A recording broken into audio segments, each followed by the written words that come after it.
আর সুস্থ মস্তিষ্ক সম্পন্ন মানুষের চিন্তা ভাবনা হবে যে ভদ্র মানুষ যে আল্লাহকে ভয় করে, যার মাঝে হিংসা নাই, যার মাঝে অসভ্যতা নাই, যে আমার মতো কাজ করে আরেকজন যখন আমাকে ছাড়িয়ে যাচ্ছে আমার ভেতরে জেদ চাপবে, আমি তার থেকে ভালো কাজ করে তার উপরে চলে যাব।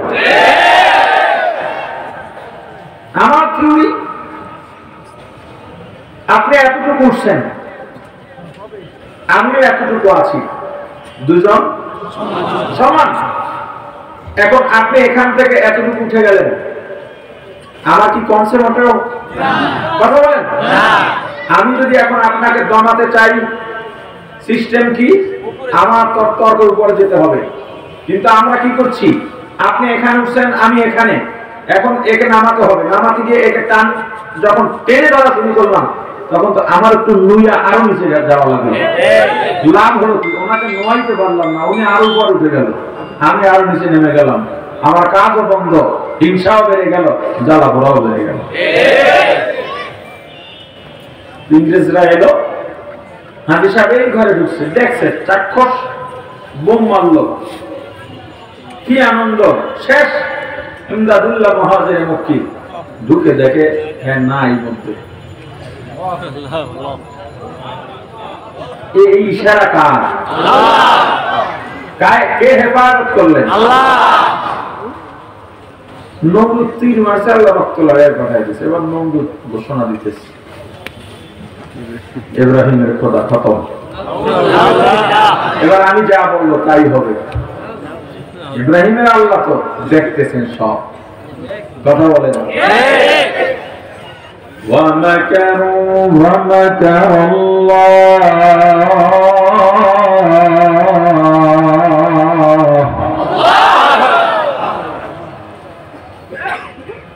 وَاللَّهُ خَيْرُ الْمَاكِرِينَ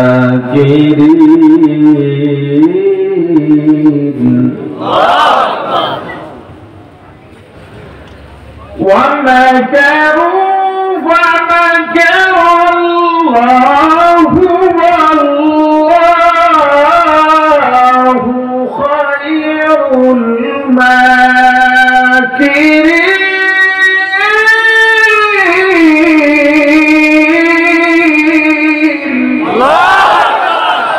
أَدْرِكُ رَتُّدَانِي وَالْكَمَالِ أَنْتَ رَبِّي أَنْتَ حَسْبِي ذُو الْجَلَالِ।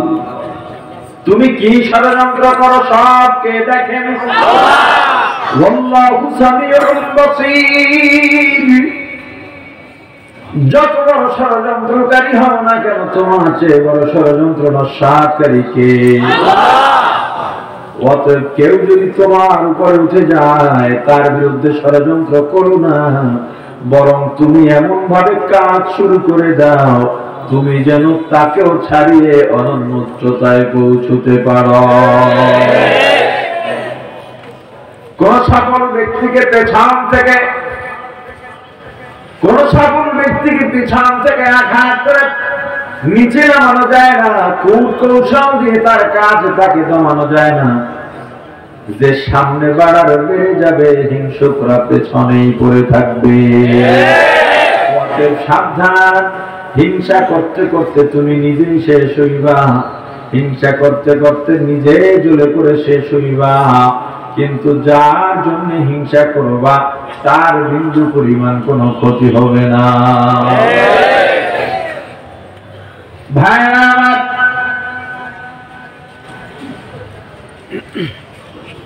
আল্লাহ রাব্বুল আলামিন বলেন, বান্দা যা যা চাইলা সব দিলাম,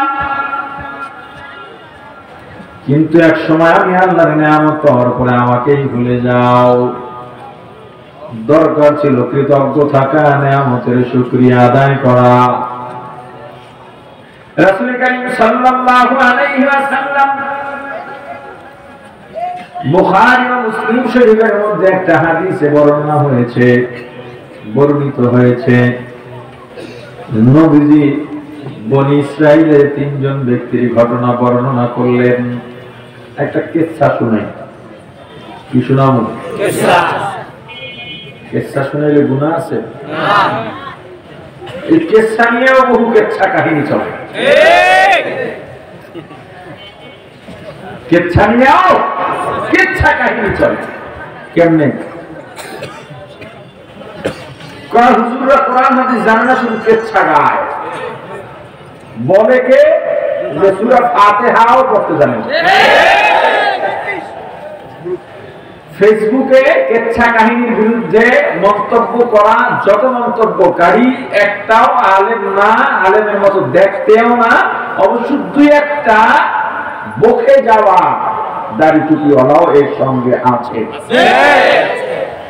কেচ্ছা কাহিনী বললে সমস্যা কি? কেচ্ছা কাহিনী নিয়ে কেচ্ছা করো। কেচ্ছা কাহিনী কোরআনে কেচ্ছায় ভরা, হাদিসে কেচ্ছায় ভরা। তো কেচ্ছা কাহিনী কেন বলবে না? আল্লাহ তো কেচ্ছা বলেছেন, রাসূল করিম সাল্লাল্লাহু আলাইহি ওয়াসাল্লাম কেচ্ছা বলেছেন। বিরোধিতা তো করা দরকার, করার জন্য কিছু তো একটা লাগবে। এজন্য নাম উঠায় দিয়েছে কেচ্ছা কাহিনী বলে। আবার কিছু বক্তা আছে নিজেকে বড় পণ্ডিত জাহির করতে গিয়া বয়ানে বসে বলে আমি কোনো কেচ্ছা কাহিনী বলতে আসি নাই, আর আমি শুরুতেই বসে বলি আমি কিন্তু কেচ্ছা কাহিনী বলবো। কারণ কেচ্ছা কাহিনী, গল্প, এগুলো মানুষের শিক্ষার জন্য, পূর্ববর্তীদের ঘটনা বর্তমানের জন্য শিক্ষা। হ্যাঁ, এখানে একটা কথা বলা যেতে পারে, বানোয়াট কেচ্ছা কাহিনী না বলা। তবে বানোয়াট কেচ্ছা কাহিনী, গল্প কাহিনীর গল্প বলা যায়। গল্প কাহিনীর কোন গল্প বলা যায়? যেই গল্পের মাঝে শিক্ষা আছে, যেই গল্পের মাঝে আপনি আমলের প্রতি উদ্বুদ্ধ হবেন, যেই গল্পের কারণে, যেই গল্প শুনে আপনি ঈমানের প্রতি উদ্বুদ্ধ হবেন, ইসলামের দিকে ধাবিত হবেন, যেই গল্পের মাঝে শিরিক নাই, বিদআত নাই, ইসলামের কোনো ক্ষতির ব্যাপার নাই, এমন গল্প কাহিনীর গল্প বলতেও অসুবিধা নেই। অতএব কেচ্ছা কাহিনী নিয়ে, কেচ্ছা নিয়ে আর কেচ্ছা কাহিনী কইলেন না। আমি একটা কেচ্ছা বলি, তবে এটা হাদিসের কেচ্ছা। এটা কোন কেচ্ছা? তিনজন ব্যক্তি অসুস্থ, একজন কুষ্ঠ রোগে আক্রান্ত, একজন অন্ধ, আর একজন টাক।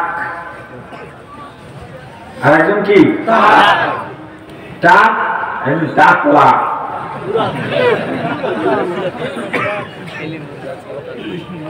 এদেশের সুশীল যত দেখবেন বেশিরভাগ ছাদে মাল নাই। সুশীল চেনার উপায় কি? সুশীল চেনার উপায় হলো, যত সুশীল আছে এদের মাঝে অধিকাংশ সুশীলের মাথা কি নাই? ছাদে মাল নাই। রাগ করেন না, এভাবে অবজ্ঞা করা, আসলে ওরা বেশি সংখ্যা। এটা বহু ভালো মানুষের মাথায় তো চুল থাকে না, এটা একটা রোগ। এটা নিয়ে অবজ্ঞা করা, তিরস্কার করার কোন সুযোগ নাই। তো ওরা যে বেশিরভাগ এটা, আবার ইসলামের বিরুদ্ধে যতগুলো বলে সবগুলো টাকলা। ওদের প্রতি মানুষের একটা অনীহা চলে আসছে, আর কিছু না। বাকি মাথায় চুল না থাকা এটা দোষের কিচ্ছু না, গুনাহ না। এটা নিয়ে খারাপ মন্তব্য করাও কিনা।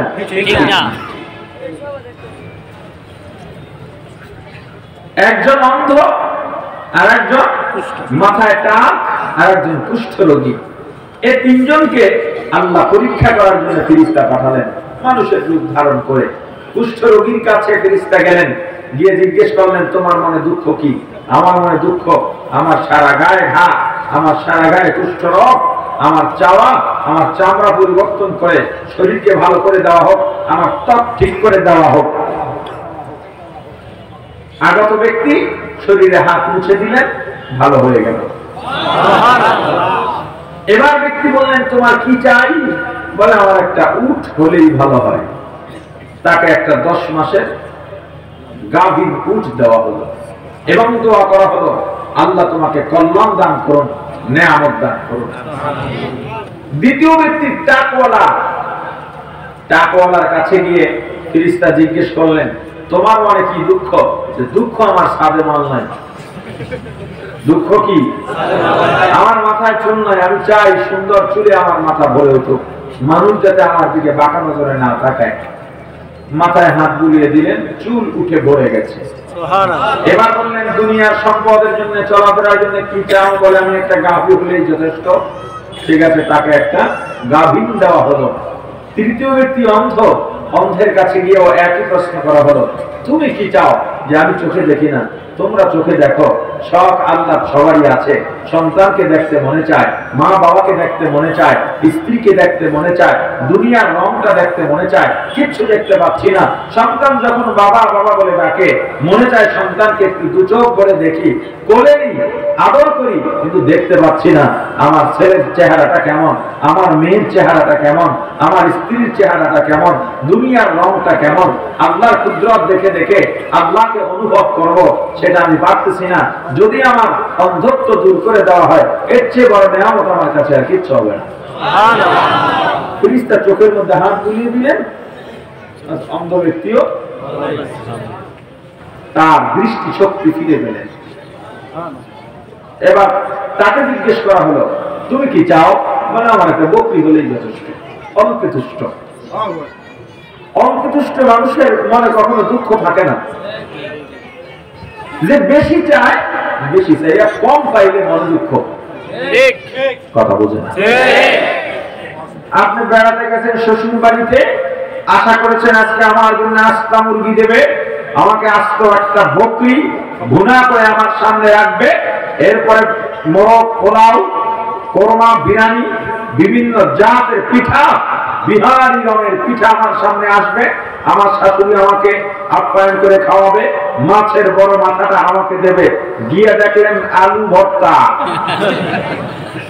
মজা লাগবে না? এত বড় আশা করে কেন যান আপনার শ্বশুর বাড়িতে? শ্বশুর বাড়ির মানুষ আপনার কাছে ঠেকান? শ্বশুর বাড়ি যা যা খাইতে মনে চায় সব নিজে বাজার করে নিয়ে যাবেন। কিন্তু এখন হচ্ছে উল্টাটা। মেয়ের বাবা মেয়েকে দেখতে যদি মেয়ের শ্বশুর বাড়িতে যায়, বেআইন বাড়িতে যায়, খালি হাতে গেলে শাশুড়ির, মেয়ের শাশুড়ির চেহারার দিকে তাকানো যায় না, ঠান্ডা পড়ে। শ্বশুরের চেহারার দিকে তাকানো যায় না, খালি হাতে আসছে। এজন্য মেয়ের বাবারা খালি হাতে যায় না। এই বিষয়ে আলোচনা করলে অনেক করা যাবে, আমি আমার আলোচনায় থাকি, কিন্তু মাঝে মাঝে তো একটা জুজিয়ের যখন আসে ওটা একটু বলে দিতে হয়। কিন্তু আপনি অল্প তুষ্ট থাকেন, যে গিয়ে মোটামুটি 4টা ভাত পাইলেই হয়, আলহামদুলিল্লাহ। 2 লোকমা খানা, 2 গ্লাস পানি মারবো, বাস পেট ক্লিয়ার। এরপর যদি গিয়ে দেখেন যে না এখানে গোস্ত আছে, ভালো লাগবে, এটা দেখলে অন্ধ ব্যক্তি অল্প তুষ্ট, আমার একটা বকরি হলেই হয়। তাকে একটা গর্ভবতী বকরি দেওয়া হলো। এবার 3 জনের এই উট, গাভী আর বকরি দিয়ে এক একজনের চারণ ভূমি ভরে গেল। বিশাল বিল বকরির পালে ভরা, উটওয়ালার উটের পালে ভরা, গাভীওয়ালার গরুর পালে ভরা। এবার পরীক্ষার পালা। আল্লাহকে এত বড় নিয়ামত দান করলেন, এই নিয়ামতের ব্যাপারে তারা কতটুকু কৃতজ্ঞ। কুষ্ঠ রোগীর কাছে ফেরেশতা আবার গেছে, আমি একজন মুসাফির, অনেক বিপদে পড়ে তোমার কাছে আসছি ভাই, তোমার তো সম্পদের অভাব নেই, এত উটের মালিক তুমি, এই অঞ্চলে এত উট কারো নাই, আমাকে একটু সহযোগিতা করো। দিতে দিতে শেষ মিয়া, খালি বারবার এসে জানান বেচা কিনা করতে পারে না। হুজুর জানতো কি দোকানে গেলে কি কয়, দিতে দিতে শেষ, খবর হয়ে গেল সারা জীবনে 60 টাকাও দেয় না। যে যায় হেরে দেয় 2 টাকা, দেয় আর কয় দিতে দিতে শেষ। যারা দেয় ওরা কথাই কয় না। হুজুর বসেন, কর্মচারী বল তাড়াতাড়ি চা, কাস্টমার আসে। এবার আপনি অন্য দোকানে যান তো আজকে, হুজুরকে বসা তাড়াতাড়ি, চেয়ারটা ছেড়ে হুজুরকে বসতে দেয়। এরপর যাও তাড়াতাড়ি চা বিস্কুট আনো, হুজুর আর কি খাবেন। ব্যবধান মানসিকতা, এই জায়গাটা ভালো হওয়া লাগে। কোন জায়গাটা? এই জায়গায় কি আছে জোরে বলেন। একবার এক মাহফিলে জিজ্ঞেস এই জায়গায় কি আছে, আমার পকেটে মোবাইল ছিল, ও মোবাইল এখন আছে, অল্প দেখা যায়। মোবাইল ছিল, ওই জায়গায় কি আছে, একজন টাকা মোবাইল। এই জায়গায় কি আছে? এই কলবটার দাম, এই কলবটা যার যত সাফ, তার ব্যবহার, তার চলাফেরা, তার ভাষা, তার ভদ্রতা কারোর সাথে মিলবে না। আর এই কলবটা যদি সাফ হয়, এটার দামই আল্লাহর কাছে। আপনার ক্ষমতা, টাকা পয়সা, এগুলোর কোনো দাম আল্লাহর কাছে নেই। কি বলেন কলব সম্পর্কে আল্লাহ শোনেন। يوم لا ينفع مال ولا بنون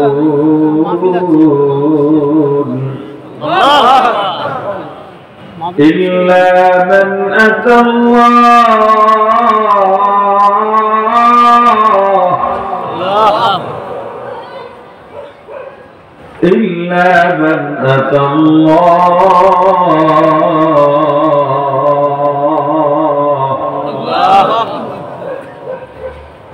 إلا من أتى الله بقلب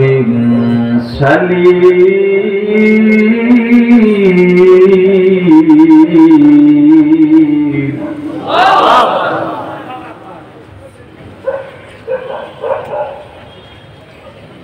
يوم لا ينفع مال ولا بنون إلا من أتى الله بقلب سليم.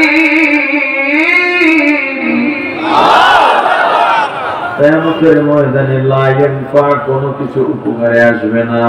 হে দুনিয়ার ক্ষমতাওয়ালা, টাকাওয়ালা, সম্মানী, হে দুনিয়ার সম্পদওয়ালা, পদ পদবিওয়ালা, হে দাপটওয়ালা, ভালো করে শুনে নাও, কিয়ামতের ময়দানে লা ইয়ানফা, কোনো উপকারে আসবে না, কোনো ফায়দা দেবে না। মালুন, তোমার মাল সম্পদ, ওয়ালা বানুন, তোমার সন্তান সন্ততি, তোমার টাকা পয়সা, ক্ষমতা, নেতাগিরি দুনিয়ায় করা যায়, পরকালে নেতাগিরি চলবে না, মাস্তানি চলবে না। এগুলোর দাম কিয়ামতের ময়দানে নাই। কিসের দাম জানো? আল্লাহ বলেন, ইল্লা মান আতাল্লাহ, যারা আমি আল্লাহর কাছে আসবে, কি নিয়া? বিকলবিন সালিম, একটা শুদ্ধ কলব নিয়া। শুদ্ধ কলবের আল্লাহর কাছে দাম। আল্লাহ তো নিয়ামত পাওয়ার পরে অকৃতজ্ঞ হইয়া নাফরমানি করতে করতে করতে করতে তোমার কলবের মধ্যে দাগ পড়াইরা জমিনটা কার? আল্লাহ। আওয়াজ দিয়া বলেন, জমিন কার? আল্লাহর জমিনে বসবাস করে কিভাবে অহংকার করো? আল্লাহ গোলাম। বৃষ্টি দান করেন কে? আল্লাহ তো তোমার কাছে টাকা চান নাই। দোকান দিয়া পানি পান করতে গেলে ছোট বোতলেও 15 টাকা লাগে। আল্লাহ বলেন, ওরে বান্দা, আমার দেওয়া পানি বোতলজাত করে আবার বিক্রি করে টাকাও নেও। আমি আল্লাহ বাধা দিই নাই, যা নে নিয়া খা, খাওয়ার পরে আমি আল্লাহর শুকরিয়া আদায় কর। এই যে আলো বাতাস খেয়ে দিলেন, আসমান জমিনের মাঝখানের জায়গাটা আল্লাহ অক্সিজেন দিয়ে ভরে রেখেছেন। ওই বান্দার অক্সিজেনের কত দাম! অসুস্থ হয়ে হাসপাতালে যাও, যখন তুমি অক্সিজেন গ্রহণ করো তখনই তোমাকে কারি কারি টাকা দেওয়া লাগে, অথচ আমি আল্লাহ এটা তোমাকে ফ্রি বানায় দিলাম।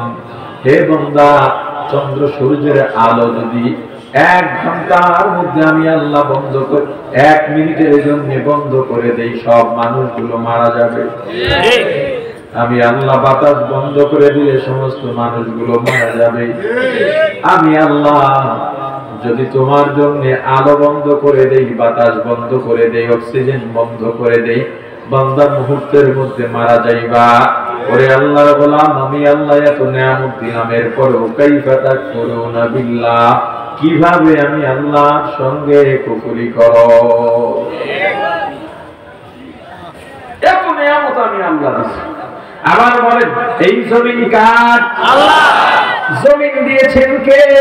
আল্লাহ। এই জমির উপরে হাঁটাচলা করে কিভাবে তুমি আল্লাহর সঙ্গে কুফরি করো? কি আছে তোমার? হে বান্দা, জমিনের মালিক আল্লাহ। এই জমিনে চলাফেরা করো, আবার কুফরিও করো, এই জমিনের উপরে নাফরমানিও করো, খুন খারাপিও করো, এই জমিনের মালিকের সঙ্গে নাফরমানিও করো, মালিকের সঙ্গে তোমার দুশ্মনী কি? এই জমিনের মালিক তোমাকে দুনিয়ায় যা যা দরকার সব দিয়ে দিলেন। ওই বান্দা, আল্লাহ যদি এক সেকেন্ডের জন্য বাতাস বন্ধ করে দেন, আসমান জমিনের মাঝখানের জায়গাটা আল্লাহ অক্সিজেন দিয়ে ভরে দিয়েছে। আল্লাহ যদি মুহূর্তের জন্য অক্সিজেন বন্ধ করে দেন, পৃথিবীর এমন কোন হসপিটাল নেই, ক্লিনিক নেই, ডাক্তার নাই, তোমাকে তাদের কৃত্রিম অক্সিজেন দিয়ে তোমাকে বাঁচাতে পারবে। আমি আল্লাহ তো স্বচ্ছ পানি দিলাম বান্দা, পানি ছাড়া মানুষ বাঁচতে পারে না। আমি আল্লাহ এত বড় নেয়ামত তোমাদের ফ্রি করে দিয়েছি। আমার দেয়া পানি আবার বোতলজাত করে তোমরাই ব্যবসা করো, আমি আল্লাহর বাধা নাই।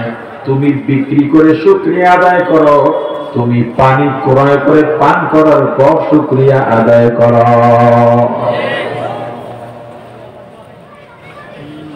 মুসলমান ইমানদার, কুষ্ঠ রোগীকে ফেরেশতা বললেন, আমি একজন মুসাফির, আমাকে তোমার উটের মধ্য থেকে একটা উট দাও, না হয় একটু দুধ দাও। কুষ্ঠ রোগী বলে, না, দিতে দিতে শেষ, আর জ্বালাইও না তুমি।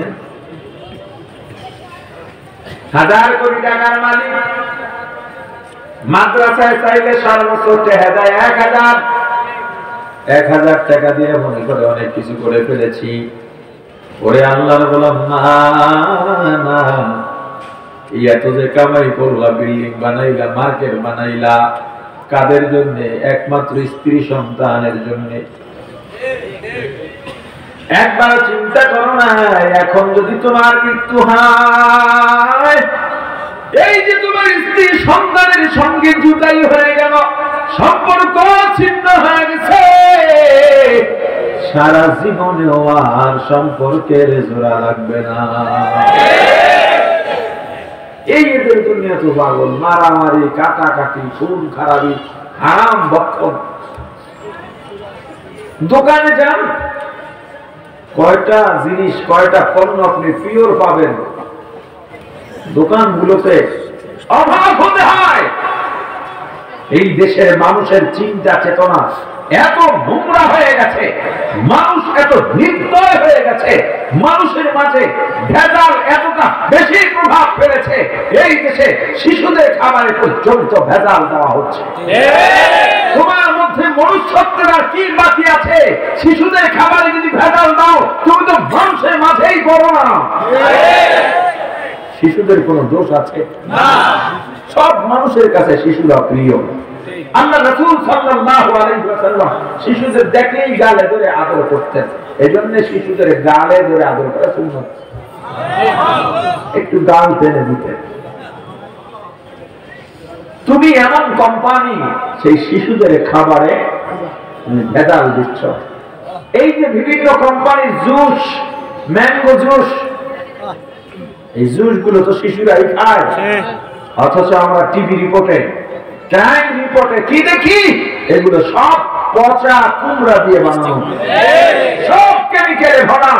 আমি হিসাব করি, যে জুসের বোতলটা 30 টাকা বা 40 টাকা হয়, এটা যদি আমের জুস হয়, কিভাবে 30 টাকা বিক্রি করবে? কারণ এই বোতলটা ভরতে কয়টা পিওর আম লাগে বলেন তো? সে এতগুলো আমের দাম মাত্র এত টাকা, এরপর বোতলের দাম আছে, এরপর বীজের যে অনুমোদন নাম আছে, এখানে টাকা প্রয়োজন আছে, সেটাকে বিক্রি করতেছে 25, 30 বা 40 টাকায়। ভেজাল ছাড়া দেবে কি? দরকার নাই। তুমি যদি সেবা করতেই চাও, তাহলে ভালো কিছু দাও, যাদের সামর্থ্য আছে তারা কিনবে, যাদের সামর্থ্য নাই কিনবে না। কি হচ্ছে হোটেলগুলোতে?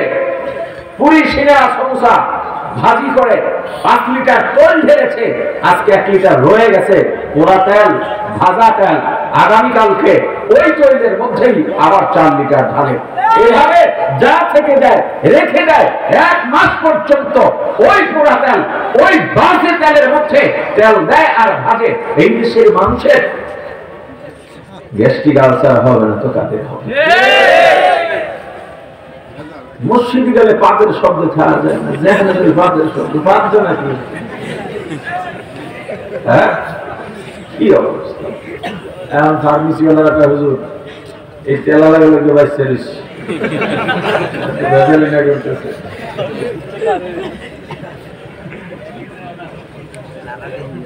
মানুষকে ঠকাবেন না, মানুষকে ঠকাবেন না। জাল দলিল করে ঘর বাড়ি সব নিয়ে যাচ্ছে। একটু ক্ষমতা বাড়লেই মানুষ পশুতে রূপান্তরিত হচ্ছে। ব্যাপারটা কি? একটু পাওয়ার পেলেই তার রূপ পাল্টে যায়। এই জায়গাটা আপনার বাবা দাদা 14 গোষ্ঠী বক্ষণ করে এসছে, হঠাৎ করে একজনের কাগজ একখান বাড়ি করছে, এই জায়গায় আমাদের অংশ আছে। এবার মামলাও করে, কি লেগে? জায়গা তো পাবো না, মামলা করলো তো 2-10 লাখ টাকা দিতাম বলে থামাইব। এটা করবেন না।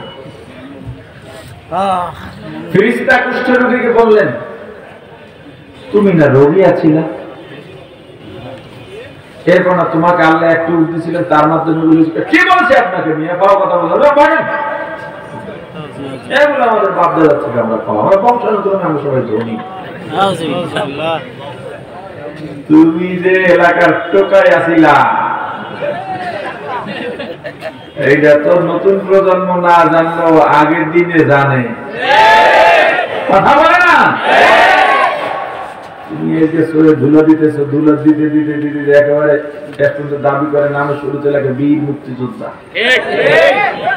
দেওয়ানবাগি লেখতো বীর মুক্তিযোদ্ধা, শেষ দিনে দেখেছি। লকব বাড়ে, এখন টাকার জোরে লকব বাড়ানো যায়।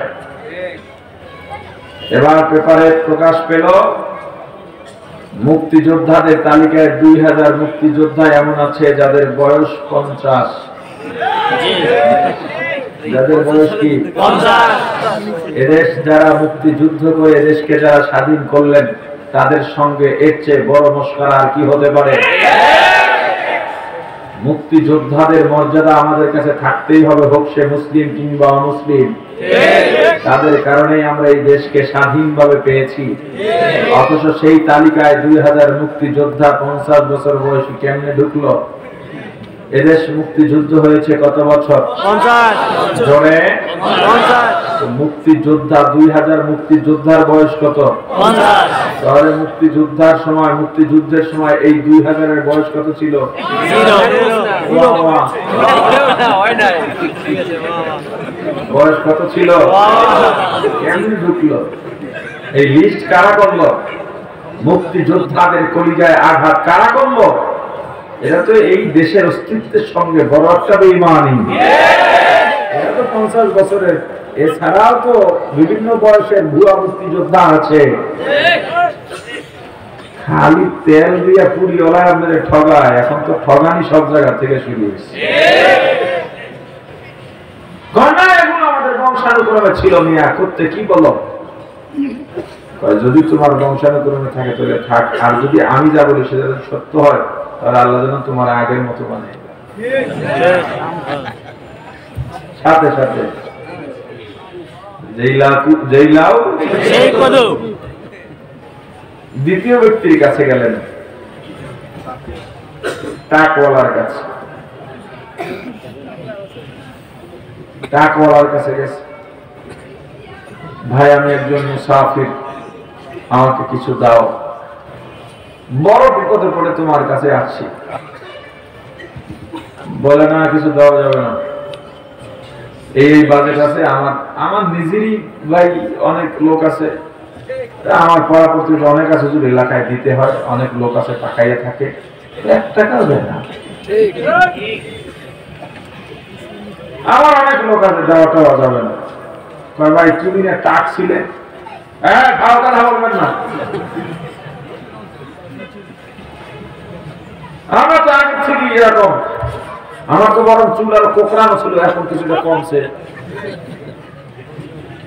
আল্লাহ কয় আমি ফেরেশতা বলে আমি কি দোয়া করবো আগের মতো? যতই দোয়া করো আমাদেরকে কেউ দাবাইয়া রাখতে পারবে না।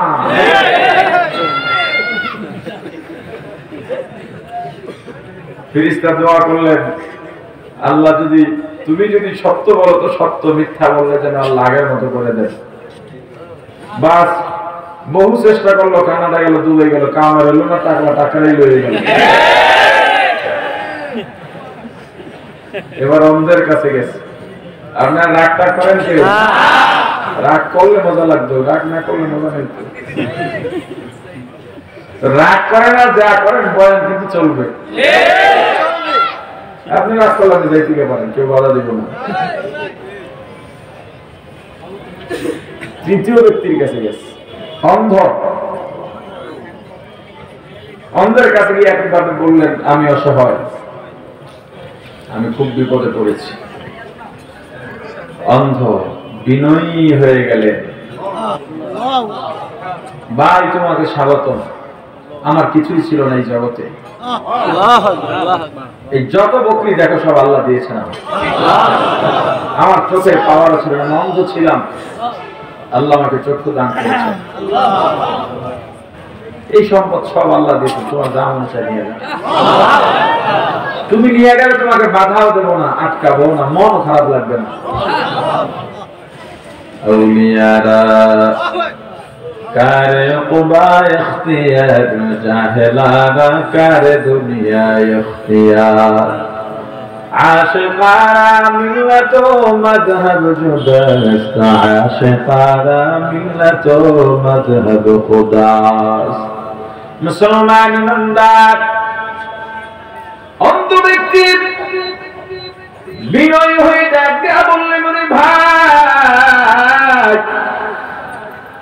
আমি অন্ধ ছিলাম, আমার কিছুই ছিল না, আমার খাওয়ার মতো সম্পদ ছিল না, না খেয়ে দিন কাটাইতাম, চোখেও কিছু দেখতে পারতাম না। আল্লাহ দয়া করে মায়া করে আমাকে চক্ষু দান করেছেন, দৃষ্টি শক্তি দিয়েছেন। হে ভাই, একটা মাত্র বকরি আল্লাহ আমাকে দিয়েছিলেন, ওই বকরি দিয়ে বকরির পাল হয়ে গেছে। হে ভাই, এগুলো দিয়েছেন আল্লাহ, তুমিও আল্লাহর নামে যতগুলো নিতে মনে চাই নিয়ে যাও, আমি বাধাও দেব না, পথ আটকাবো না, আমার মনেও খারাপ লাগবে না, কারণ আমার আল্লাহ আমার জন্য যথেষ্ট। وتوكل على الله،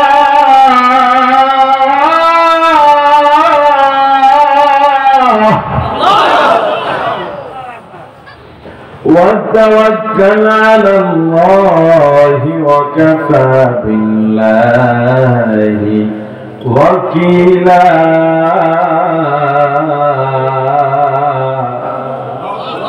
যে ব্যক্তি আল্লাহর উপরে তাওয়াক্কুল করতে পারে, মাল্লাহুল মাওলা ফালাহুল কুল, যেই বান্দা আল্লাহর জন্য হয়ে যায়, আল্লাহ সারা পৃথিবী তার জন্য বানিয়ে দেন। তুমি আল্লাহর জন্য হও, সারা পৃথিবী আল্লাহ তোমার গোলাম বানিয়ে দেবেন। ও মুসলমান ইমানদার, আল্লাহ গোলাম। অন্ধ ব্যক্তি বলতেছেন যাও নিয়ে যাও, ফেরেশতা বলে কিচ্ছু লাগবে না, তোমার সম্পদ তোমার কাছেই থাকুক, আল্লাহ পাঠাইছিলেন পরীক্ষা করার জন্য। আল্লাহ এত নিয়ামত দিয়েছেন, আল্লাহ নিয়ামত দেওয়ার পরেও আবার বলেন বান্দা, ইন্নাল্লাহ আশতারা মিনাল মুমিনিন,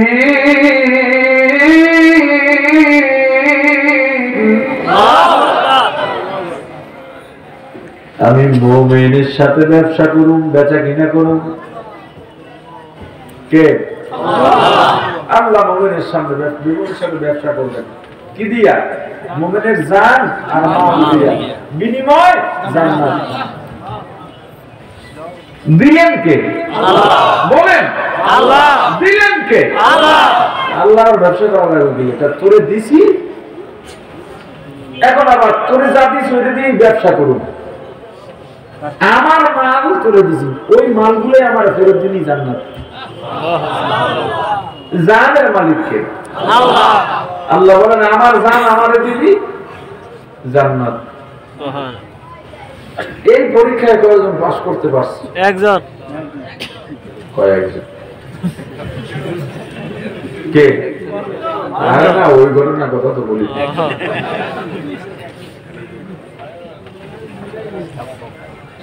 এই পরীক্ষায় পাস করার মানুষ খুবই কম, নাই বললেই চলে।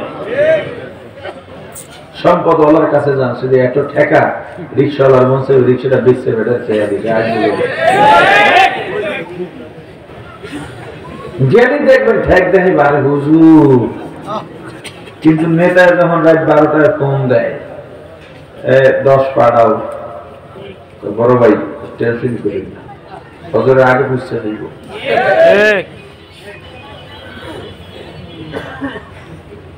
আল্লাহ এত নিয়ামত দান করেছেন। ও মুসলমান ইমানদার আল্লাহর গোলাম, বুঝে থাকলে বলেন এই দিনের মানুষ বেশি ভালো আছে না আগের দিনের মানুষ বেশি সুবিধা ভোগ করত? বুঝতে পেরেন? আগের দিনের মানুষ বেশি সুবিধা ভোগ করছে না এই দিনের মানুষ বেশি সুবিধা ভোগ করে? এই দিনের মানুষ, এই দিনের রিক্সাওয়ালারা যে সুবিধা পায় আগের দিনের রাজা বাদশারাও সেই সুবিধা পাইত না। যেমন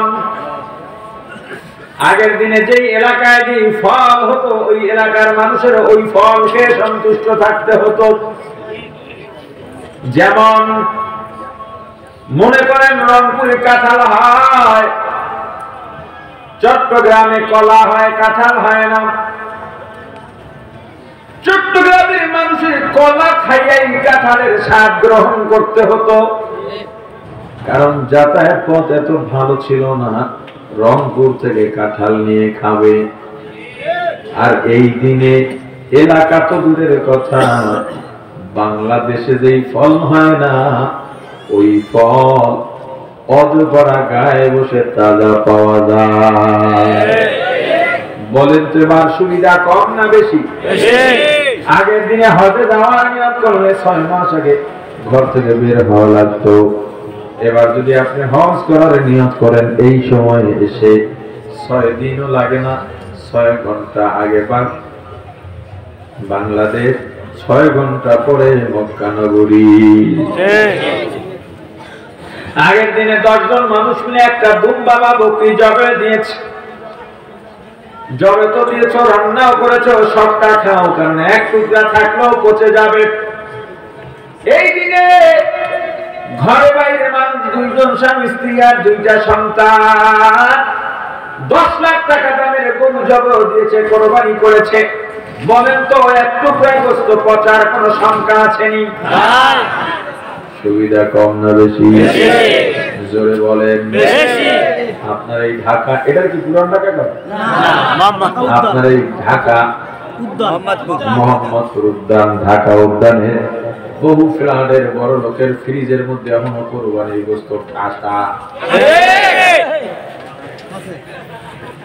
মুসলমান ইমানদার, আগের দিনে এত সুবিধা ছিল না, বর্তমান জমানায় এত সুবিধা। আগের দিনের মানুষ না খেয়ে মরতো, এই দিনের মানুষ খেয়ে মরে। ডায়াবেটিস খাইয়া না খাইয়া, চর্বি বেড়ে গেছে খাইয়া না খাইয়া, হাঁপানি খাইয়া না খাইয়া। ওরে মুসলমান ইমানদার, সব দিক থেকে আগের দিনের চেয়ে এই দিনের মানুষ অনেক অনেক এগিয়ে, কিন্তু একটা দিক দিয়া এই জমানার মানুষ আগের মানুষের থেকে অনেক অনেক পিছিয়ে। কোন দিক দিয়া? আগের দিকের মানুষ 4-5 দিন পরে এক বেলা খাবার পাইলে শুকরিয়া আদায় করতে গিয়ে আল্লাহর কুদরতি কদমে লুটিয়ে পড়ত। আর এই দিনের মানুষ এত এত পাওয়ার পর, এত এত খাওয়ার পর জিজ্ঞেস করবেন কেমন আছো, বলবে ভালো নাই। দোকানদারের কাছে যান, জিজ্ঞেস করেন ভাই কেমন, বলবে না মানুষের পকেটে টেহা নাই। কথা কয় না, কি কয়? মানুষের পকেটে টাকা নেই। জিজ্ঞাইলেন কি, উত্তর দিল মানুষের পকেটের টাকা নিয়ে তার খুব চিন্তা। সারা বছর বেচা কিনা ভালো হোক বা খারাপ হোক, সব সময় বলবে আলহামদুলিল্লাহ। এমন মানুষ কয়জন পাবেন? ওরে মুসলমান ইমানদার আল্লাহ বৃদ্ধের কাছে জিজ্ঞেস করেন দাদা মুরব্বী কেমন আছেন? খানা আমার মতো খাইতে পারি না। বুড়া খাইতে খাইতে বুড়া সব শেষ, সাবা করে লাগছে, কখনো আফসোস খাইতে পারে না। স্বামীর কাছে জিজ্ঞেস করেন কেমন, বলে আর কেমন থাকবো, ঘরে যাই না কেন আগুনের চুলার উপর। স্ত্রীর কাছে জিজ্ঞেস করেন কেমন চলে সংসার, দিনকাল কেমন, বলে আমি দেখে ওর ঘর করে গেলাম, অন্য কেউ হলে 2 দিনও টিকত না।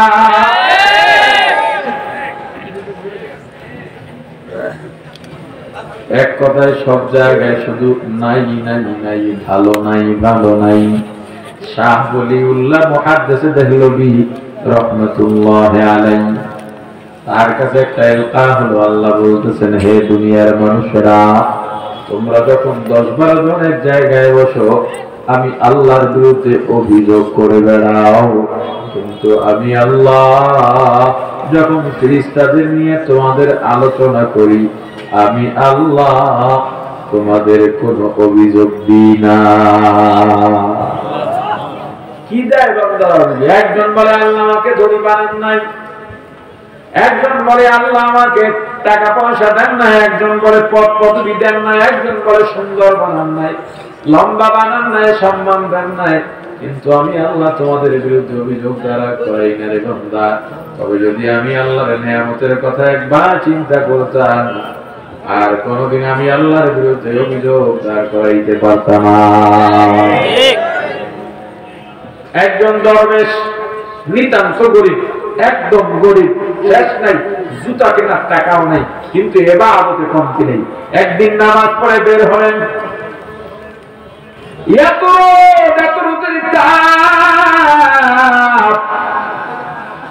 মরুভূমির বালুর পর দিয়ে হাঁটতেছেন, এত গরম, পায়ের মধ্যে ফোসকা পড়ে যায়, পা ফেলতে পারেন না। দরবেশ আল্লাহর দরবারে আফসোস করে বললেন আল্লাহ আমি তো আপনার ইবাদত করি, আল্লাহ এত গরিব বানাইছেন, আফসোস করি না, অভিযোগও নাই, 2টা জুতা তো দিতে পারতে। এই কথা বলার সাথে সাথে তাকায় দেখে একটা লোকের একটা পাউই নেই। দরবেশ সাথে সাথে আবার তওবা করলেন, আল্লাহ বুঝতে পারি না, আল্লাহ ক্ষমা চাই, মাফ করে দেন আল্লাহ, আমার তো জুতা নাই, আপনার বান্দা তো একটা পাই নাই, আমাকে তো 2টা পাও দিয়েছে। একটা সূত্র এখান থেকে মনে রাখবেন, হে দুনিয়ার গরিবের দল, বড় লোকের বিল্ডিং দেখে আফসোস করো না, কারণ বড় লোককে আল্লাহ বড় লোক বানাইছেন পরীক্ষা করার জন্য, আর তোমাকে আল্লাহ গরিব বানাইছেন পরীক্ষা করার জন্য। সুন্দরকে আল্লাহ সুন্দর বানাইছেন পরীক্ষা করার জন্য, অসুন্দরকে কালো বানাইছেন পরীক্ষা করার জন্য। অতএব বড় লোক যদি টাকা পয়সা হওয়ার পরে অহংকার করে পরীক্ষায় ফেল, তুমি গরিব হওয়ার পরে যদি অধৈর্য হও, তুমিও পরীক্ষায় ফেল। একটা মূল সূত্র মনে রাখবেন, দুনিয়ার দিক থেকে কোন সময় উপরের মানুষের দিকে তাকানো যাবে না, নিচের দিকে তাকাবেন। কি বলছি? নিচের দিকে তাকাবেন, এটা মনে রাখবেন, মূল সূত্র। দুনিয়ার দিক থেকে কোন সময় নিচের দিকে তাকানো, দুনিয়ার দিক থেকে কোন সময় উপরের দিকে তাকানো যাবে না। নিচের দিকে তাকাবেন, আর আমলের দিকে পরকালের দিক থেকে সবসময় আপনারা থেকে উপরের ব্যক্তির দিকে তাকাবেন। এটা একটা মূল সূত্র। ও মুসলমান ইমানদার,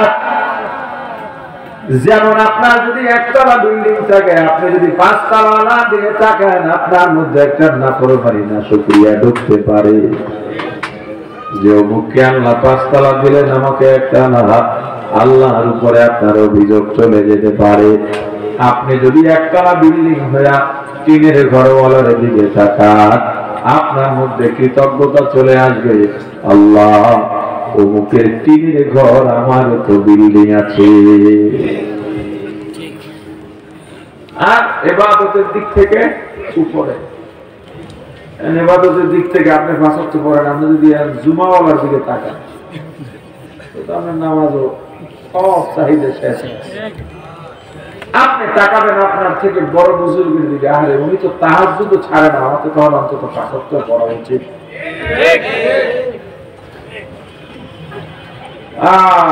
মুসলমান ইমানদার, আল্লাহ এত নিয়ামত দিয়েছেন, এত নিয়ামত দিয়েছেন, এই নিয়ামতের শুকরিয়া আদায় করা দরকার আছে না নাই? কেমনে আদায় করবে? আল্লামা ইমাম তিরমিজি রাহমাতুল্লাহি আলাইহি নিয়ামতের শুকরিয়া কিভাবে আদায় করতে হয়, আল্লাহ একটা উদ্দেশ্য করে দুনিয়ার মধ্যে মানুষ পাঠাইছেন। ইমাম তিরমিজি রাহমাতুল্লাহি আলাইহি নিয়ামতের শুকরিয়ার পদ্ধতি বলছেন, আল্লাহ দুনিয়াতে মানুষ পাঠাইছেন উদ্দেশ্যে না বিনা উদ্দেশ্যে? কি উদ্দেশ্য করে আল্লাহ দুনিয়ায় মানুষ পাঠাইলেন? ওয়ামা খালাকাতুল জিন্না ওয়াল ইনসা ইল্লা লিয়াবুদুন, মা খালাকাতুল জিন্না ওয়াল ইনসা বিখা জুযু ইবাদাতুল ইসমাকসুদ আযহা। বান্দা, আমি আল্লাহ তোমাকে দুনিয়াতে পাঠাইছি, আমি আল্লাহর গোলামি করার জন্য। কার গোলামি? আল্লাহ। আমার কে বলেন কার গোলামি? আল্লাহ। মুসলমান ইমানদার, আল্লাহর গোলাম, আল্লাহর গোলামি করার জন্য আল্লাহ যেমন একটা উদ্দেশ্য করে দুনিয়াতে মানুষ পাঠাইছেন, তদ্রূপভাবে মানুষের হাত, পা, কান, নাক, অঙ্গ প্রত্যঙ্গ, মাল দৌলত, জিনিসপত্র, ক্ষমতা, সম্মান, জনপ্রিয়তা এক একটা উদ্দেশ্য করে দান করেছেন। যখন আল্লাহর উদ্দেশ্যকৃত কাজে তোমার সবকিছু ব্যবহার হবে, কেবল তখনই নিয়ামতের শুকরিয়া আদায় হবে। অন্যথায় শুধুমাত্র আলহামদুলিল্লাহ বলার দ্বারা নিয়ামতের শুকরিয়া পূর্ণাঙ্গ আদায় হবে না। যেমন আল্লাহ তোমাকে 2টা পা দিয়েছেন, কেন জানো? হেঁটে হেঁটে মানুষ খুন করতে যাইবা, চুরি করতে যাইবা, ডাকাতি করতে যাইবা না, না। আল্লাহ তোমাকে পা দিয়েছেন মসজিদে যখন আযান শুনবা, জামাতে যাইবা, ওয়াজে মাহফিলে যাইবা, প্রতিবেশী একজন অসুস্থ হয়েছে তাকে দেখার জন্য যাইবা। তোমার পা যখন আল্লাহর উদ্দেশ্যকৃত কাজে ব্যবহার হবে বান্দা, কেবল তখনই পায়ের নিয়ামতের শুকরিয়া আদায় হবে। শুধুমাত্র আলহামদুলিল্লাহ বলা দ্বারা নিয়ামতের শুকরিয়া পূর্ণাঙ্গ আদায় হবে না। আল্লাহ এত নিয়ামত দিয়েছেন, এত নিয়ামত। ওরে বান্দা, আল্লাহ ডাক দিয়া বলেন, বান্দা এত দয়া করলাম, মায়া করলাম, কাইফা তাকফুরুনা বিল্লাহ, এরপর আমি আল্লাহর সঙ্গে কিভাবে কুফরি করো, কিভাবে তুমি আমি আল্লাহর সঙ্গে নাফরমানি করো, অকৃতজ্ঞ হও। কে তুমি? অথচ কুনতুম আমওয়াতা, তোমরা মৃত ছিলে, তোমাদের কোনো নাম নিশানা ছিল না, তোমাদের কোনো অস্তিত্ব ছিল না। ফাহিয়াকুম, অতঃপর আমি আল্লাহ তোমাদের জীবন দিলাম। নাম নিশানা নাহি ছিল,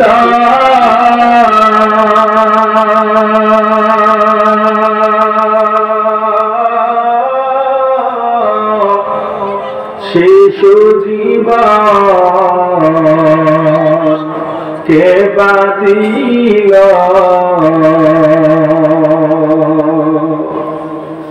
কার দয়াতে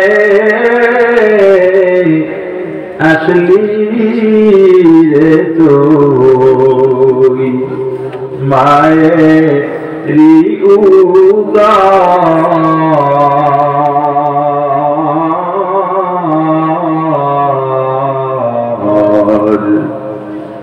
না মানলি ফরমান রে তুই না মানলি কুরআন শিশু ছিলি জাওয়ান হইলি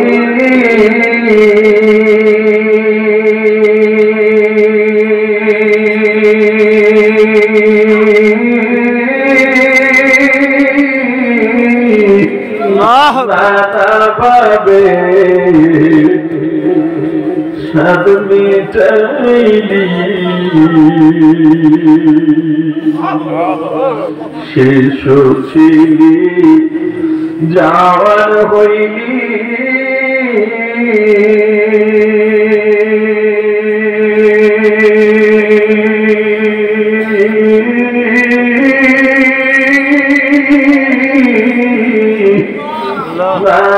ভাবে সব মিটাইলি আল্লাহ রাসূল ভুলে রইলি আসিয়া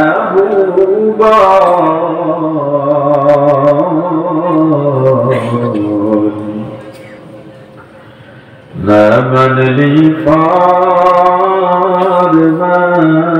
রে তুই না মানলি কুরআন যতই করো বাহাদুরি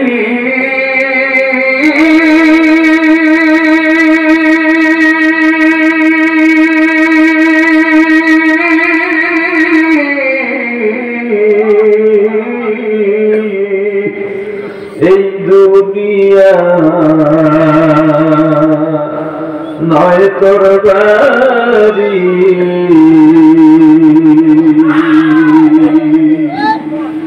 যতই করো বাহাদুরি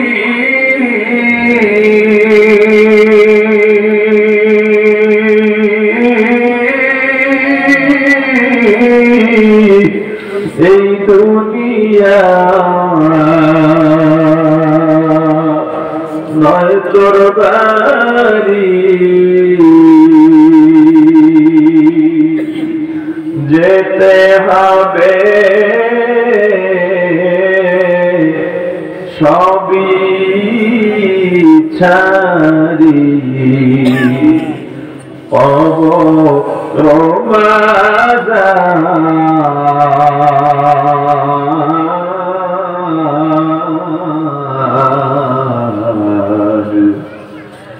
না মানলি ফরমান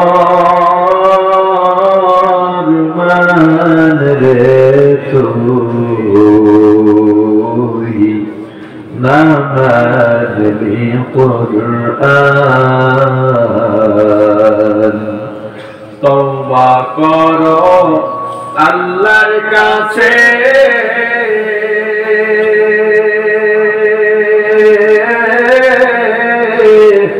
তওবার দরজা খোলা আছে ক্ষমা করলে করতে পারে দয়া করলে করতে পারে তিনি যে রহমান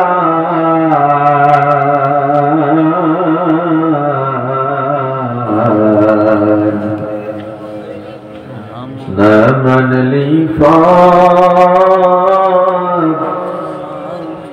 মানরে তুই নামাজলি কুরআন।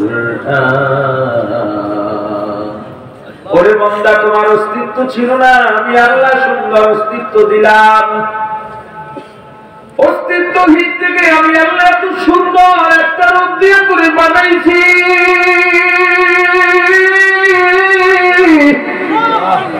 এত সুন্দর রূপ দিয়ে আমি আল্লাহ কাউকে দুনিয়ার মধ্যে বানাই না। আল্লাহ চারটা কসম খেয়ে বলেন, লাকাদ খালাকনাল ইনসানা ফি আহসানি তাকওয়িম। ওরে বান্দা, অবকাঠামোগত দিক থেকে, সূরতের দিক থেকে সবচেয়ে মানুষ সুন্দর করে বানাইছে। এত সুন্দর করে বানাবার পর ওয়ালাকাদ কারামনা বানি আদম, আমি তোদেরকে সম্মান দিলাম রে বান্দা।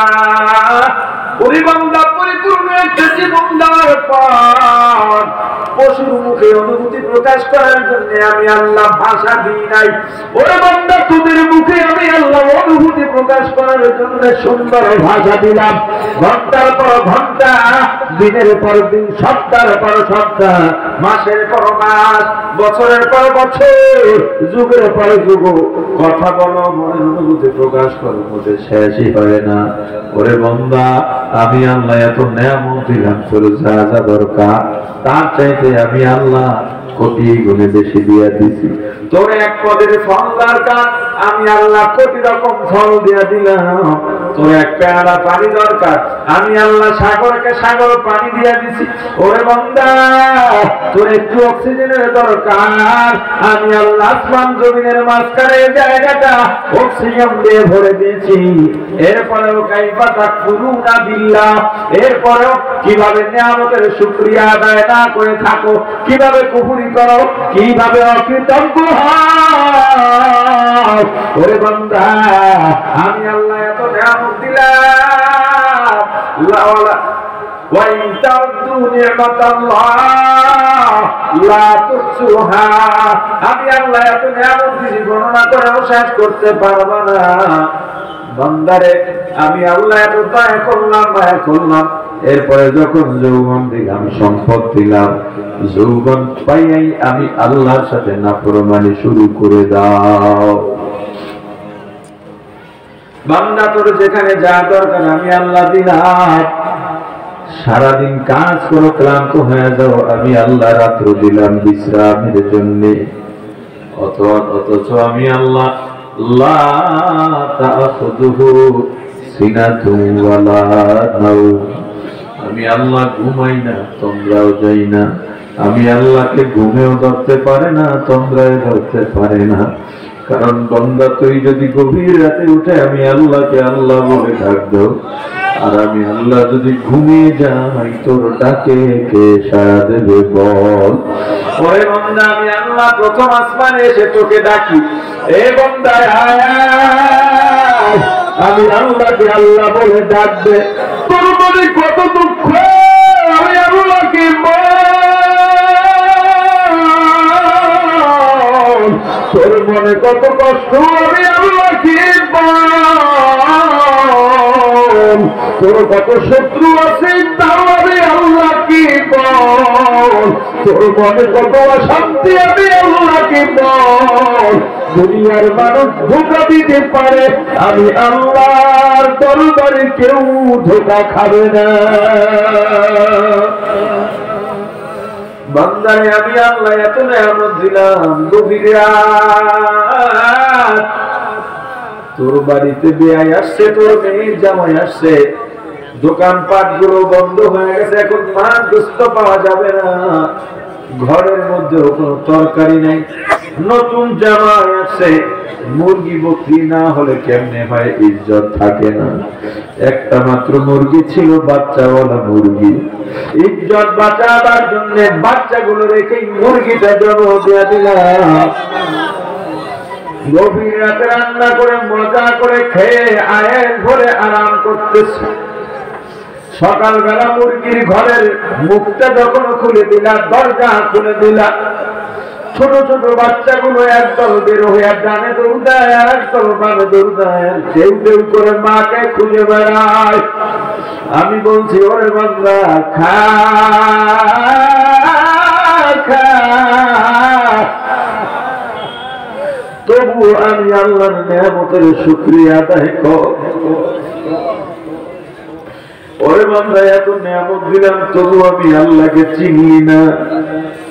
অথচ একটা কুকুর, যেই কুকুরকে তোরা নিকৃষ্ট প্রাণী মনে করো, কুকুরের নাম ধরে মানুষকে গালি দাও, ওই কুকুরটা সারা রাত তোমার বাড়ি পাহারা দেয়। ওই কুকুরটা বাড়ি পাহারা দেওয়ার পর তুমি যখন সকালবেলা ঘরের দরজাটা খোলো, কুকুরটা দৌড়ে গিয়ে মালিকের পায়ের কাছে মুখটা ঘষে আর ল্যাংটাটা গুটায় একেবারে কাচুমাচু হয়ে যায়। কুকুরটা ল্যাংটা গুটায়া মুখটা মালিকের পায়ের কাছে ঘষে আর কুন কুন করে আওয়াজ করে। সাহেবে হায়াতুল হায়ান লেখেন ওই কুকুরটা তখন কি বলে জানো? ওই কুকুরটা মালিকের কাছে ক্ষমা চায় আর বলে, মালিক আপনার বাড়ির দেওয়া কাটা জুতা খাইলাম, আপনার বাড়িতে আশ্রয় পাইলাম, ওরে মালিক জানি না কোনো ভুল হয়েছে কিনা, যদি ভুল হয় ক্ষমা করে দেয়। যারা গরু লালন পালন করে, একটা গরু যদি বাজারে বিক্রি করতে নিয়ে যায়, গরুটা যদি বিক্রি না হয়, গরুর গলায় রশি পেঁচায় দেওয়ার পর ওই গরুটার মালিকের আগে দৌড়াইতে দৌড়াইতে বাড়ি গিয়ে খুঁজছে। আরে সোশ্যাল মিডিয়ায় গত 2.5-3 বছর আগে দেখলাম একজন গরিব মানুষ একটা রাম ছাগল পালন করেছেন, কোরবানির বাজারে বিক্রি করার জন্য নিয়ে গেছে। বিক্রি হওয়ার পর নতুন মালিকের হাতে যখন রশিটা ধরাইয়া দিচ্ছে, নতুন মালিক ছাগলের রশি ধরে টানে, কিন্তু বকরি যাইতে চায় না। আরে পশুর তো কান্না বা আনন্দ হাসির কোন অনুভূতি নাই, কিন্তু বকরিটা ছাগলটা কি বুঝতে পারছে আল্লাহ ভালো জানে। নতুন মালিক রশি ধরে টানে, ছাগল যায় না। পুরান মালিকের দিকে তাকাইয়া তাকাইয়া ব্যায়াম করে ডাকে, আর ছাগলের 2 চক্ষু দিয়ে টপ টপ করে পানি পড়তেছে। নতুন মালিক রশিটা পুরান মালিকের হাতে দিয়ে বলে, ভাই তোমার এই ছাগল আমার দ্বারা নেওয়া সম্ভব না, টাকা ফেরত দাও, ছাগল নিয়ে যাও। গরিব মানুষ, পুরান মালিক মাটির মধ্যে হাত ধরে বসে পড়ছে। ছাগলটা এক দৌড়ে মালিকের সামনে আসছে। মালিক ছাগলকে ডেকে বলে, ছাগল তোর প্রতি আমাদের মায়া হয়েছে, আমাদের প্রতি বুঝি তোর মায়া হয়ে গেছে, তোকে বিক্রি করে দিয়েছি, তুই যদি না যাস আমাদের বড় লোকসান হয়ে যাবে। ছাগলটা কি বুঝতে পারছে আল্লাহ ভালো যাবে। আহারে অবস্থানি পেছনের 2 পায়ের উপরে দাঁড়াইয়া সামনে 2 পাও মালিকের 2 কাঁধের মধ্যে দিয়া মালিকের গালে একটা চুমু খেয়ে আর পিছনে তাকায় নাই, নতুন মালিকের সঙ্গে রওনা দিছে। ওরে আল্লাহর গোলাম, আল্লাহ এত নিয়ামত দিলেন, ওই মালিককে চিনলাম না। একটা কুকুরকে হাড্ডি জুতা দেওয়ার পর ওই মালিকের কাছে কৃতজ্ঞ, একটা বকরিকে 2 দিন ঘাস খাওয়াবার পরে বকরিটা পুরান মালিক ছেড়ে যেতে চায় না। আর আল্লাহ এত কিছু দিলেন, এত কিছু দিলেন, এত নিয়ামত, এরপরও মালিককে ছিল নারী কপাল পোড়া। আহারে গরুটা দিয়া হাল চাষ করো, ঘরের মধ্যে ধান চাল তুমি কোরমা পোলাও খাও, ওই গরুটাকে কোরমা পোলাওয়ের ভাত দাও নাই, বরং গরুটা যেখানে ঘুমায়, যেখানে পোশাক পায়খানা করে সেখানেই ঘুমায়। মশায় কামায় একটা মশারিও দিলাম, শীতের দিনে তুমি ল্যাপটপ ম্যাট্রেসের উপরে ঘুমাও, গরুটার একটা পাতলা কাঁথাও দিলা না। গরুর বাছুরটাকে বাঁধছো অনেক দূরে, রাত্রে বাছুরের ক্ষুধা লাগছে, ডাক দিছে মা গো দুধ খাবো, ক্ষুধা লাগছে। গাভী ডাক দিয়া বলে বনি আদমের জন্য আল্লাহ বানাইছেন, বনি আদম খাওয়ার পরে যা থাকবে তারপরে তোরা খাবি।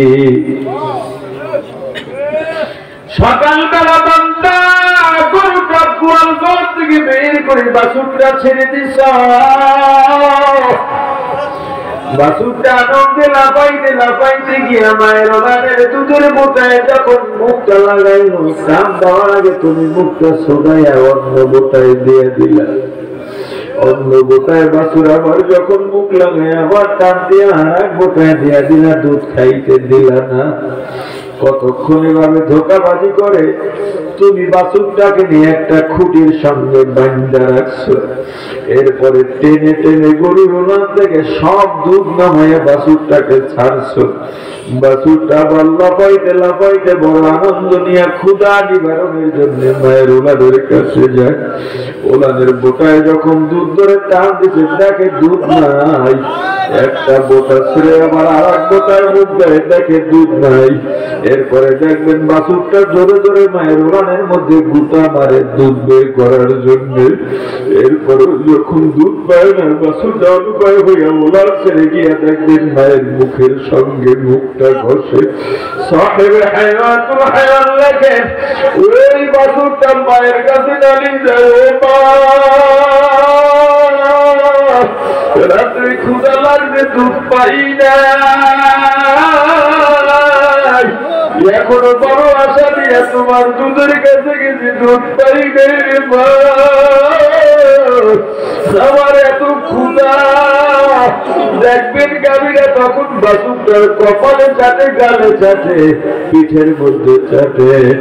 সাহেবে হায়াতুল হায়াত লেখে ওই গাভীটা বাছুরটাকে সান্ত্বনা দিয়ে বলে, ওরে বাছুর, আল্লাহ আমাদের বানিয়েছে বনি আদমের খেদমতের জন্য, আমার মালিক আমাকে নিয়ে হাজ করতে যায় প্রতিদিন সকালে, শীতের সকাল, আমি শীতে হাঁটতে পারি না, এই শীতের মধ্যে জমি যাইয়া আমার কাঁধের মধ্যে জোয়াল দিয়ে লাঙল বেঁধে লাঙলের কোটে শক্ত মাটির মধ্যে ঢুকাইয়া আমার ল্যান্ডে যখন তারা দেয়, আমি যখন লাঙল টানা শুরু করি, জোয়ালের ঘষে আমার ঘায়ে লেগে আমার কলিজা পর্যন্ত ব্যথা জমা হয়ে যায়। আমি যদি একটু দাঁড়ায় দিই, আমার মালিক এত জোরে জোরে পিঠের উপরে প্রহার করে লাঠি দিয়া আমার পিঠের চামড়া গুলো উঠে যায়, আমি সহ্য করতে পারি না, শেষ পর্যন্ত কাদের ঘায়ের ব্যথা দিয়া ওই লাঙল টানতে থাকি টানতে থাকি। 2 ঘন্টা একাধারে টানার পর আমার মালিক আমাকে জমিনের মধ্যে দাঁড় করাইয়া নিজে খানা খায়, আমাকে খাওয়ায় না। কি মনে করছো ওই মালিকের সঙ্গে কি আমি শক্তিতে পারি না? পারি রে পারি, একটা গোটা দিয়ে ওই জমিনেই শেষ করে দিতে পারে তো, কিন্তু আল্লাহ বলে দিয়েছেন বনি আদমের সঙ্গে বেয়াদবি করবি না, তোদেরকে বানাইছি বনি আদমের খেদমতের জন্য। ওরে বান্দা এত দয়া করছি, মায়া করছি, এত কিছু ত্যাগ করলাম, আমি আল্লাহ প্রথম আসমানে যে তোকে ডাকি আয় বান্দা, কিন্তু তোরে পাই নাই। ওরে বান্দা আজকে তোকে ডাকি, তুই যদি আমি আল্লাহকে একবার আল্লাহ বলে ডাক দিতি, আমি আল্লাহ একটা ডাকের জবাবে 10টা মতান্তরে 100টা জবাব দিয়ে দিতাম। পরে বান্দা আজকে ডাকলি না, কিয়ামতের ময়দানে জাহান্নামের ফয়সালা যখন হয়ে যাবে, ওই জাহান্নামে গিয়ে আমি আল্লাহকে পাগলের মতো ডাক দিই, আমি আল্লাহ তোর দিকে ফিরেও তাকাবো না। ডাকবি ডাকতে ডাকতে ডাকতে ডাকতে 1000 বছর ডাকার পরে আমি আল্লাহ একটা জবাব দেব, কেন ডাকো? জাহান্নামী ডাক দিয়া বলবে, আল্লাহ পানির পিপাসা সহ্য করতে পারি না। আল্লাহ ফেরেশতাদের ডেকে বলবেন, হে ফেরেশতারা, ওদের জন্য কোন পানি বরাদ্দ আছে? ফেরেশতারা বলবে, আল্লাহ জাহান্নামীরা জাহান্নামে জ্বলতে জ্বলতে জাহান্নামীদের গায়ের রক্ত, পুই রক্ত, চর্বি, গোস্ত যেখান থেকে পুইজের নহর হয়ে গেছে, ওই পুইজগুলো ওদের জন্য পানি। আল্লাহ বলবেন, যা ওদের পানির ব্যবস্থা কর, আমাকে ডিস্টার্ব দিতে নিষেধ কর। দুনিয়াতে আমার ডাকে নাই, ওরা আমার কেউ না, আমি আমার প্রিয় বান্দাদের নিয়ে ব্যস্ত আছি। আমার বান্দা গার্মেন্টসে কাজ করছে, নামাজ ছাড়ে নাই, কত তিরস্কার করছে, তবু আমি আল্লাহকে ছাড়ে নাই। জমিনের মধ্যে কাজ করছে, আসলে রক্ত হয়ে গেছে, আর 10 জনে কাজ করে, সবাই কাজে আছে। আমার বান্দা জামাতেও কেউ পায় নাই, মসজিদে গিয়েও জামাত পাবে না। ওই জমিনের আইনের মধ্যে দাঁড়াইয়া কোমরের গামছাটা খুলে যায় নামাজ বানাইয়া নামাজ আদায় করে নিছে। রাত 3টার সময় ঘুম থেকে আবার বান্দা জেগে গেছে। সবাই যখন ঘুমায় আমার বান্দা তখন নামাজের যায়, নামাজে দাঁড়াইয়া এত কান্দাই কাল্লা, অশুক্রিয়া তো করে নেয় আমার বান্দা, অনুনয় বিনয় করে বলে রে আমার মালিক,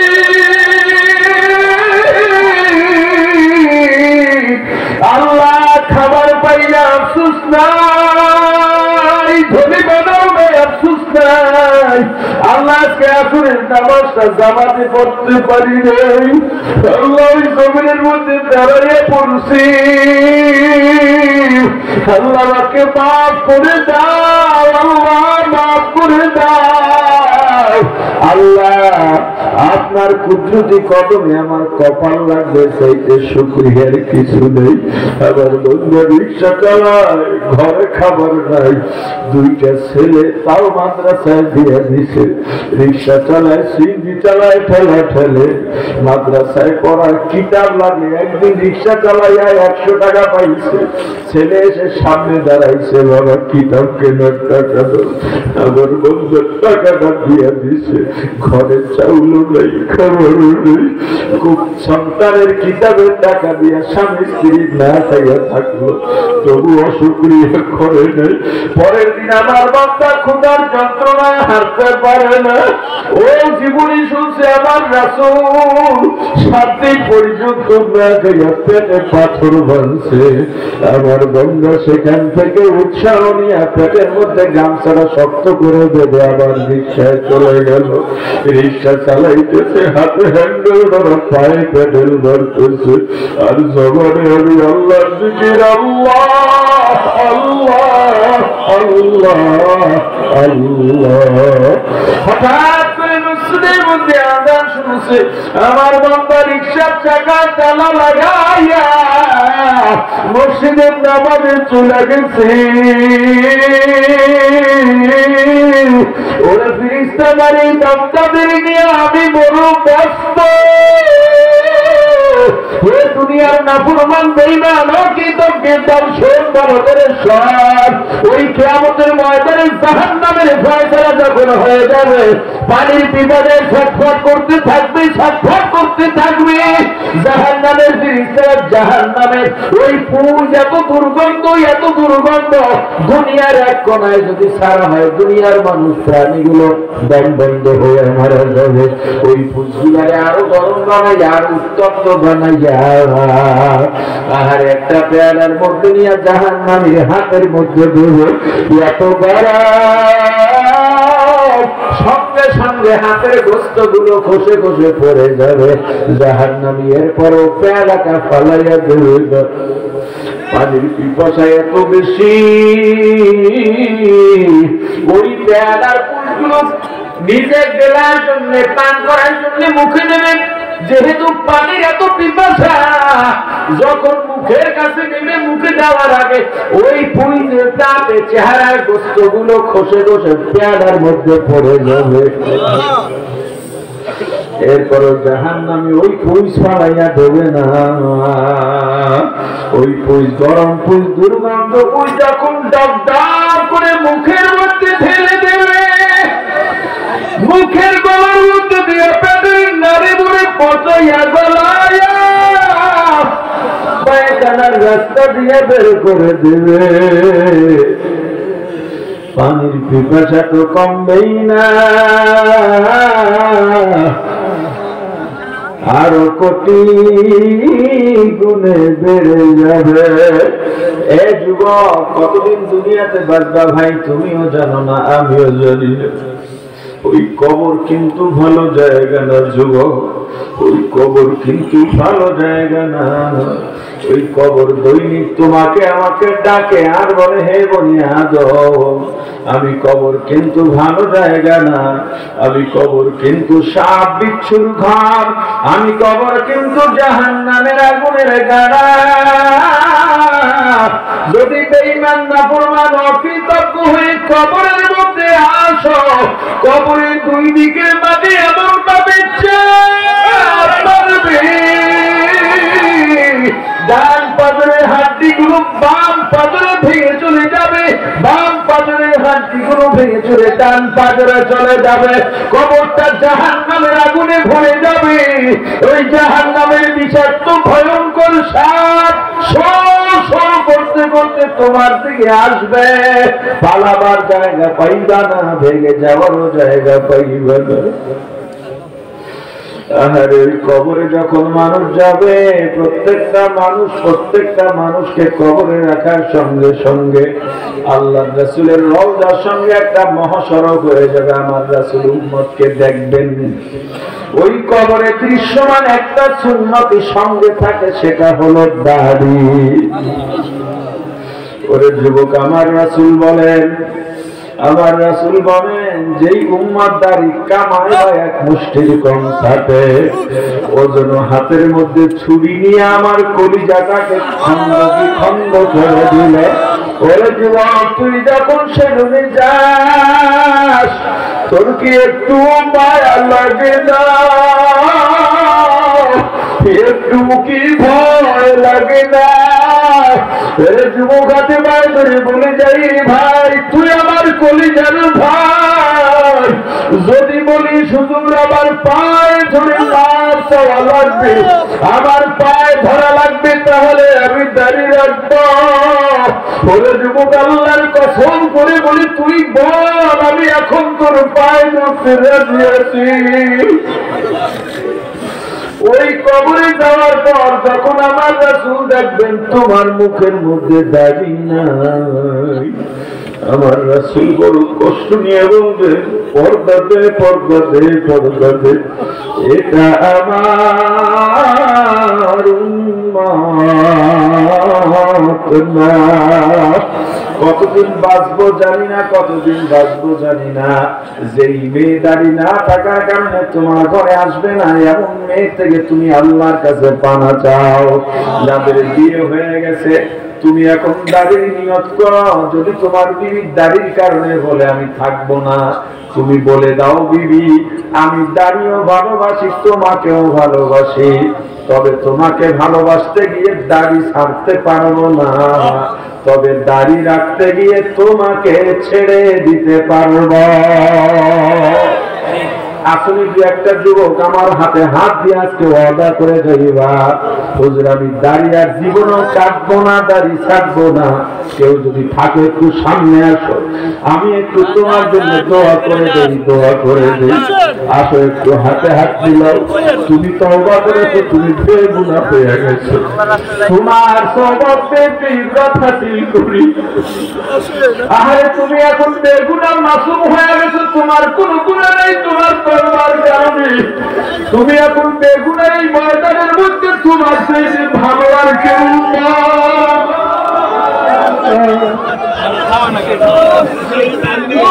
তোমার যে ভালো আর এখন এই ময়দানে কেউ নাই। আল্লাহ জীবনগুলোর দিকে তাকাইয়া দেখেন, আল্লাহ এদেরকে পয়গম্বরের মর্যাদা দিয়া দেন, আল্লাহকে মাফ করে দেন, কবুল করে দেন। আল্লাহ এদের কারণে আমাদেরকেও মাফ করে দেন। আল্লাহ তাকায় দেখেন যুবকদের অন্তরে এখন কি করবার চলতেছে। আল্লাহ ওদেরকে আপনি ওমরের মতো বানাইয়া দেন, হযরত আবু বকরের মতো বানাইয়া দেন। আল্লাহ ওদেরকে জান্নাতি বানাইয়া দেন। আল্লাহ ওদেরকে দিনের জন্য কবুল করেন। আল্লাহ আল্লাহ গুনাহ করতে করতে জীবনটাকে শেষ করে দিলাম, এই জান্নাতের মানুষগুলোর উসিলায় গুনাহগুলো মাফ করে দেন। আল্লাহ এভাবে কিয়ামতের ময়দানে একসঙ্গে জান্নাতে যাওয়ার তৌফিক দিয়া দেন। আল্লাহকে কবুল করেন, আমিন। মাফ করে দেন, আমিন। আল্লাহকে কবুল করে দেন, আমিন। আল্লাহকে পয়গম্বরদের মর্যাদা করে দিয়া দেন, আয় আল্লাহ জান্নাতি বানায় দেন, আয় আল্লাহ দ্বীনের উপরে অটল থাকার তৌফিক দান করেন, আয় আল্লাহ এদেরকে কবুল করেন, এদের উপরে একটা মাহফিলকে কবুল করেন। আল্লাহ তোমাদের কবুল করুক, অন্তর থেকে দোয়া করি। আল্লাহ যার যার জায়গায় বসো, এদের জন্য সবাই দোয়া করবেন। আল্লাহ যেন এদেরকে মাফ করে দেন, আল্লাহ যেন এদেরকে কবুল করে নেন, আল্লাহ এদেরকে মাফ করে দেন, আল্লাহ এদেরকে কবুল করে নেন, আল্লাহ এদেরকে মাফ করে দেন, আল্লাহ এদেরকে কবুল করে নেন। যতটুকু আলোচনা করেছি, আলোচনায় যত ভুল সব আমার পক্ষ থেকে, যত ভালো আল্লাহর পক্ষ থেকে। আমার ভুলগুলো শুধরাইয়া আল্লাহর ভালোগুলো গ্রহণ করার তৌফিক দান করেন। সকলে বলি আমিন। আমরা কেউ উঠবো না, আমরা কেউ উঠবো না, দোয়া করবো। কেউ উঠবো না, কেউ উঠবো না। বসো বসো, সবাই বসো, সবাই বসো, কেউ উঠবো না। একজনও যাবে না। শোনেন, দোয়া করে না গেলে ইবলিস খুশি হয়। একজনের দোয়া কবুল করলে আল্লাহ তাকে উসিলা করে সবাইকে মাফ করে দেবে। ইবলিস জানে এখানে আপনি ক্ষমা পেয়ে যাচ্ছেন, এজন্য আপনাকে উঠিয়ে নিয়ে যাচ্ছে। আমরা কেউ উঠবো না, আমরা দোয়া করে যাব ইনশাআল্লাহ। আমরা কেউ উঠা বসা না করি। কি হয়েছে? এটা কি? রূপা নামে এক বোন, তার স্বামী একটু দুর্ঘটনা, পা কাইটে গেছে। বোনের স্বামীকে বাড়ি পাঠানোর খরচ নেই, সাহায্য। এটা এখানে দিয়ে লাভ কি? এটা কি?